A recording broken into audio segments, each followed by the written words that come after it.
그리고 장규석 기자가 이렇게 반도체에 좀 일가견이 있으신 것 같은데 오늘 갖고 온 얘기도 반도체와 관련해서 갖고 오셨다고요. 네, 반도체 얘기를 하려면 빼놓을 수 없는 게 대만입니다. 네. 그렇죠. 네. 대만이고 다음 달이죠. 내년 1월 13일에 대만 총통 선거가 있습니다. 근데 이게 진짜 좀 많은 관심을 받고 있고 네. 네, 또 이제 우리나라에 미친 영향도 크기 때문에 일단 가져와 봤는데 네네. 일단 뭐 중화민국, 대만, 타이완 뭐 여러 가지 이름으로 불리고 있죠. 그다음에 그 나라가 바로 TSMC의 그쵸, 나라입니다. 네. 전 세계 우리나라와 함께 반도체 그 쌍벽을 이루는. 예. 그다음에 또 우리가 이제 뭐 이게 이제 지역이다, 뭐 나라다 이렇게 하는데 이게 왜 이러냐면 중국이 이제 대만을 우리 땅이다 이렇게 네. 주장을 하고 있고, 그다음에 하나의 중국이라는 그 정책을 지금 고수하고 있습니다. 그래서 이제 대만은 나라가 아니다. 우리 중국하고 수교를 하려면 대만을 나라로 인정하면 안 된다. 이런 이제 정책을 갖고 있잖아요. 그래서 우리나라도 중국하고 수교하면서 대만하고는 단교를 했습니다. 대만하고 단교를 했고, 네. 그래서 이제 뭐 타이완이라고 부르기도 하고 중화민국이라고 나라라고 부르기도 하고 여러 가지 이름이 있고요. 그다음에 이제 중국 같은 경우는 아까 말씀드렸지만 하나의 중국 해서 이제 이거를 국가의 핵심 이익이라고 지금 네네. 상정을 해놓고 있습니다. 이 핵심 이익은 침해당하면 반드시 대갚아준다. 이게 이제 핵심 이익입니다. 그렇기 때문에 대만은 언젠가는 무조건 통합한다. 이거를 중국이 기치로 내걸고 있다 이렇게 보시면 됩니다. 그래서 외교 네. 갈등 상황에서 대만 언급하느냐 언급하지 않느냐가 맞아요. 되게 중요한 변수가 되잖아요. 그래서 뭐 특히나 이제 한미 정상들이 만나서 대만을 언급한다. 대만 해협을 언급한다. 이렇게 되면 중국이 이제 발끈하고 나선 이유가 우리의 핵심 이익을 침해당했다라고 생각하기 때문입니다. 네. 근데 이제 시진핑 중국 국가주석이 지금 원래는 2연임 전통을 깨고 지금 3연임을 하면서 독재로 가고 있잖아요. 근데 2027년이 되면 이 3연임도 끝나서 그때부터는 이제 또 4연임을 해야 되는 상황인데, 그래서 이제 영구 집권 플랜에 따르면 2027년이 되기 전에 대만 침공이 일어날 수 있다. 이런 전망들이 나오고 있습니다. 네. 예. 근데 이제 한 달 뒤에 대만의 운명을 좌우할 총통 선거가 있고요. 이게 이제 동북아 안보 지형하고 밀접하게 연관이 돼 있는 이유가 일단 이제 역사를 공부를 좀 해야 됩니다. 예, 맥락을 좀 봐야 되는데, 네. 예. 원래 대만은 중국 밑에 있는 작은 섬이잖아요. 그쵸. 뭐 경상북도만 하다고 하는데요. 원래는 중국은 뭐 대만을 뭐 거의 안중에도 없었어요. 신경도 안 쓰는 별개의 동네였고, 네. 그다음에 이제 여기에는 누가 살고 있었냐면 원주민들이 살고 있었는데 오스트로네시아족이라고 합니다. 여기가 어디냐면 약간 이 태평양 섬나라 국가들에 사는 인종들 있잖아요. 네네. 네.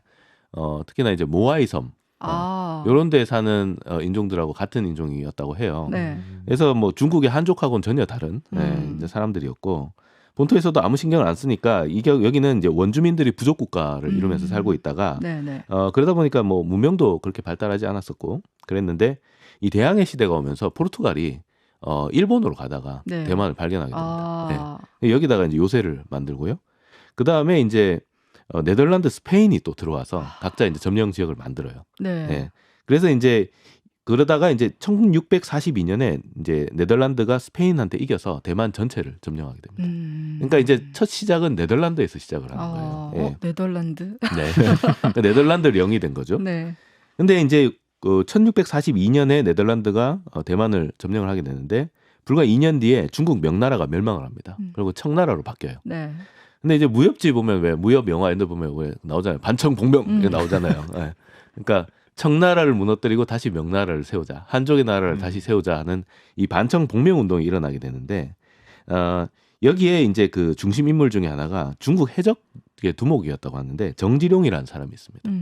이 사람이 이제 그 반청복명 운동을 하는데 이 해적이다 보니까 뭐 바다를 통해서 여러 군데 다닐 거 아니에요. 일본 큐슈를 갑니다. 큐슈. 네. 큐슈의 그 사무라이 번호에 가서 사무라이랑 이렇게 뭐 이렇게 교류를 하는데, 그 사무라이의 집에 초대를 받아서 접대를 받다가 그 딸하고 동침을 하게 됩니다. 이름이 마스라고 하는데 네. 이분하고 동침을 해서 임신을 하게 됩니다. 근데 결혼은 정지룡은 딴 여자하고 했고요. 네. 토요일 아침부터 이거 괜찮은 건가요? 나쁜 남자. 네. 근데 역사에 그렇게 돼 있습니다. 네네. 옛날하고 지금하고는 다르니까. 근데 이 마스가 임신을 해서 아이를 낳습니다. 네. 낳고 이름을 그 아빠 이름을 따서 정씨로 해서 정성공이라고 이름을 짓습니다. 10살 될 때까지 혼자 키우는데 이 정지룡이 그래도 일인이 있었나 봐요. 10년 뒤에 찾아옵니다. 찾아와서 정식적으로 결혼을 하고 마스하고 아들을 데리고 이제 중국으로 돌아옵니다. 네. 네. 원래 이 정지룡이 이끄는 이 해적의 근거지는 난징, 네. 남경이었다고 하고요. 음. 이제 청나라가 이 반청 복명 운동을 하니까 이 한마디로 청나라 입장에서 보면 이 테러리스트 아니에요, 그쵸. 얘네들이. 네. 예, 그러다 보니까 얘네들을 이제 치기 시작합니다. 아. 예, 이제 축출하기 시작을 하는데 네. 결국에 아버지 정지룡은 청나라에 잡혀서 능지처참을 당하게 되고요. 엄마인 마스도 결국 성에서 떨어져서 자살을 하게 돼요. 네. 근데 이제 이 아들이 남았잖아요. 아들이 이 그 따르는 무리들을 다 끌고 청나라한테 쫓겨서 대만으로 들어가게 됩니다. 예. 대만으로 들어갔는데 여기에 네덜란드군이 있네. 네네. 근데 따라오는 사람들이 엄청나게 많았대요. 한 2만 5천 명 됐다고 합니다. 그래서 결국에는 이제 그 함께 온 군인들하고 네덜란드하고 싸워서 대만을 점령을 합니다. 대만을 먹는 거죠. 네네. 네덜란드군은 이제 축출이 되고 이제 정성공이 세운 이제 나라들이 정성공하고 그 군인 가족들 그다음에 이 명나라 유민들이 내려와서 대만을 이제 다스린다고 해야 될까? 대만에서 살게 되거든요. 네네. 정착해서. 이렇게 중국에서 건너온 사람들을 본성인이라고 합니다. 예. 대만에 있는 본성인이라고 하고요. 그다음에 2차로 이제 대만으로 인구가 밀려오는데 네. 그때가 언제냐면 장제스의 국민당이 마오쩌둥한테 패배를 해서 공산당한테 패하고 국민당이 대만으로 다 건너오게 그쵸. 되는데 네. 이때 이제 국민당 군인들하고 가족들 난민들이 2차로 대만으로 들어오는데 이 사람들을 외성인이라고 합니다. 그러니까 본성인, 외성인, 그다음에 원주민 이렇게 이제 구성이 돼 있는 거죠. 그러니까 저는 이제 장제스가 대만으로 왔다 여기까지만 알고 있었는데 사실은 그 전에 본성인이 또 네. 살고 있었던 네네. 거네요. 그럼 대만인이 그 안에서도 다 네, 다르네요. 갈려져 있죠. 네, 갈려져 있고 요거를 이해를 하셔야 됩니다. 그래서 이제 원주민은 말할 것도 없고 이 본성인들 같은 경우도 청나라 이후에는 그냥 쭉 대만에서 살았어요. 그다음에 아빠는 한족이고 엄마는 일본인이잖아요. 그러다 보니까 중국에 대한 그 어떤 연결성에 대한 개념이 그게 크지가 않습니다. 본토에 대해서는. 네. 본토에 별로 관심도 없어요. 그러다 보니까 이제 대만 스스로의 정체성, 그다음에 대만 스스로의 나라. 그러다 보니까 대만 독립 성향이 강하죠. 그래서 대만 독립을 외치는 지금 대만의 여당이죠. 민진당의 모태가 됩니다. 네. 이 민진당의 주요 세력이 본성인이고요. 네. 근데 이제 이 외성인들은 공산당한테 밀려서 왔잖아요. 네.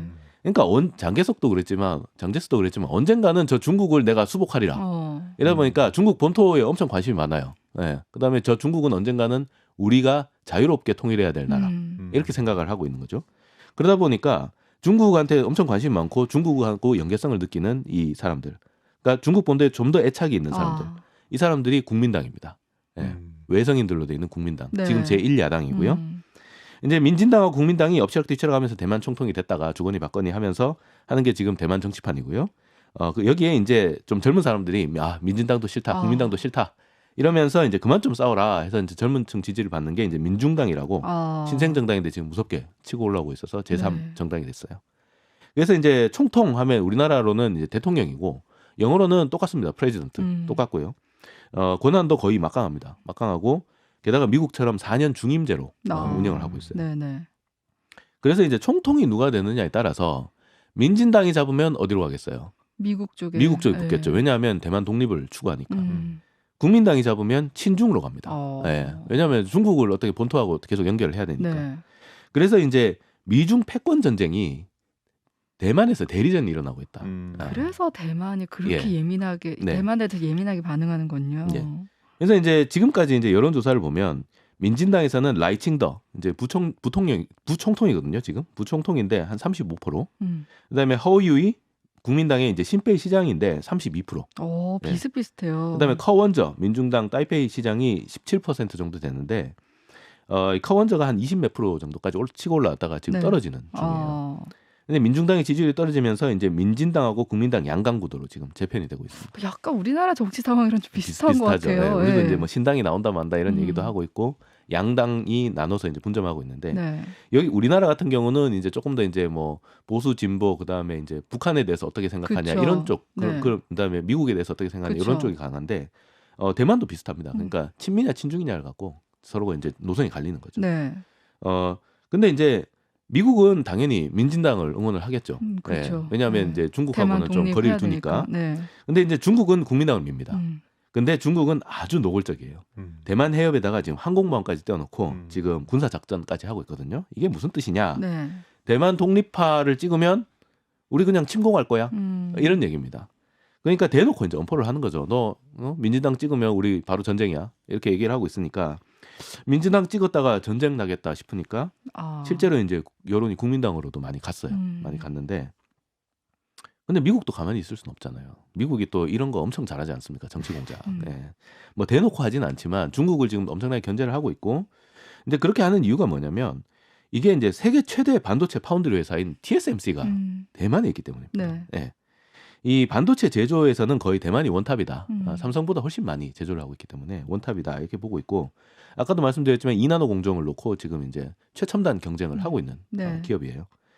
삼성하고 경쟁을 하고 있고 근데 미국은 지금 입장이 어떠냐면 그동안 이제 석유를 갖고 이제 패권을 갖고 쥐고 있었는데 석유 다음에 패권은 반도체에 있다라고 보고 있습니다.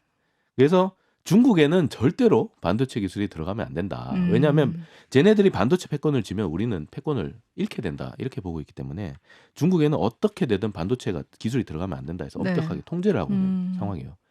근데 중국이 그러다 보니까 이제 우리가 그러면 안 돼. 우리가 만들게. 이렇게 해가지고 반도체 굴기를 하겠다고 수조 원을 쏟아부었는데 아직도 7나노 공정에서 더 올라가지 못하고 있어요. 네. 이 7나노 공정도 어떻게 가능하냐면 아까 얘기한 네덜란드 ASML에서 네. 반도체 굴기를 하겠다고 그 노광 장비를 막 이렇게 막 사들였을 거 아니에요. 그 최첨단 장비라고 해서 갖고 온 게 7나노짜리입니다. 지금 2나노 얘기를 하고 있는데. 네. 그래서 이제 그 이상으로 넘어가 보려고 어떻게 노력을 하고 있는데 이 진짜 네덜란드에서 갖고 있는 ASML 기술이 엄청난 거죠. 그러니까 만들 수가 없는 거예요. 네. 그래서 이제 근데 이제 중국은 이제 눈을 돌리는 거죠. 대만에 TSMC가 있네. 네. TSMC가 있는 대만을 먹으면 전세가 바뀌는 거죠. 네. 그래서 지금 뭐 대만을 놓고 중국이 저렇게 이제 잡아먹어야겠다고 안달이고 미국도 이걸 막으려고 아주 그냥 총력을 기울이는 것도 결국에는 이제 반도체 전쟁이다 이렇게 보시면 됩니다. 그래서 이제 미래 패권 전쟁이 지금 대만의 이제 운명을 좌우하고 있고요. 네네. 그래서 지금 이제 대만에서 미중이 격돌하고 있으니까 이 대만 총통 선거를 잘 봐야 됩니다. 아니 그럼 이거 대만 총통 선거가 이게 대만만의 문제가 아니라 이 국제 정세 패권의 우리나라하고도 직결돼 문제네요. 있어요. 네네. 네. 왜냐하면 차기 총통이 친미가 되냐, 친중이 되냐 이거에 이제 갈라지는 선거가 되고요. 네. 지지율 격차가 지금 거의 오차범위 아니에요.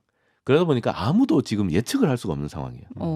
그러다 보니까 지금 미국도 중국도 지금 애가 타죠. 애가 타고 그다음에 민진당이 다시 집권하게 되면 중국은 무력으로 대만 통일하겠다. 지금 엄포를 놓고 있고요. 그다음에 친중파인 국민당이 집권하면 미국은 대만이 대만이 친중으로 못 넘어가도록 뭔가를 할 것 같거든요. 그러다 보니까 동아시아 안보 지형이 지금 이제 흔들리게 되는 겁니다. 그렇게 흔들리게 되고 이제 이게 우리나라하고 어떻게 연관이 되냐면 아까 이제 반도체에도 연관이 되지만 중국이 실제로 대만을 침공하는 시나리오가 이제 등장하게 되면 주한미군이 움직이는 걸 묶어놓기 위해서 북한을 움직이게 됩니다. 네. 왜냐하면 북한이 가만히 있으면 주한미군이 평택 기지에서 비행기를 타고 날아와서 대만으로 바로 갈 수 있거든요. 그러다 보니까 북한을 움직일 거다. 그래서 한국에서도 국지전이 벌어지거나 아니면 적어도 뭐 미사일 발사한다거나 이런 식으로 해서 긴장을 조성할 가능성이 높다라고 보는 거죠. 그렇기 때문에 지금 이제 우크라이나 러시아 전쟁이 지금 진행되고 있고 이스라엘에서도 가자 전쟁이 지금 진행되고 있는 상황이고 여기에 이제 대만에서 전쟁이 일어나고 한국에서도 국지전 같은 게 벌어지게 되면 이 미국이 전력이 분산이 되게 됩니다. 미국이 전력을 분산시켜서 중국하고의 전쟁에서 모든 군사력을 다 쏟아붓지 못하게 하는 게 중국의 전략이고요.